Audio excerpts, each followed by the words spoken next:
কতগুলো পরিবার পাবেন যেখানে পর্দার বিধান কায়েম আছে?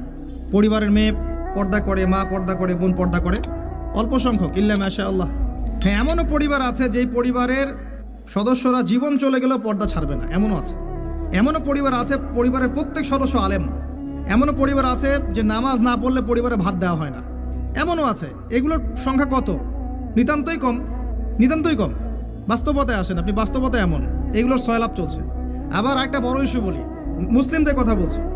আপনি প্রত্যেকটা পরিবারের জরিপ চালিয়ে দেখেন কতগুলো পরিবারে হালাল রিজিক ঢুকছে।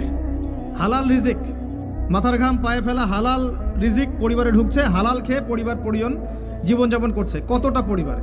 ম্যাক্সিমাম পরিবার সুদখোর, ম্যাক্সিমাম। যে আমি নিজেকে সুদ থেকে মুক্ত মনে করছি, মনে করেন আমি একটা বাসায় ভাড়া থাকি, কথার কথা, মনে করেন কথার কথা। এখন ধরেন বাসার মালিক সুদি ব্যাংক থেকে লোন নিয়ে বাড়ি করেছে, কথার কথা, এক্সাম্পল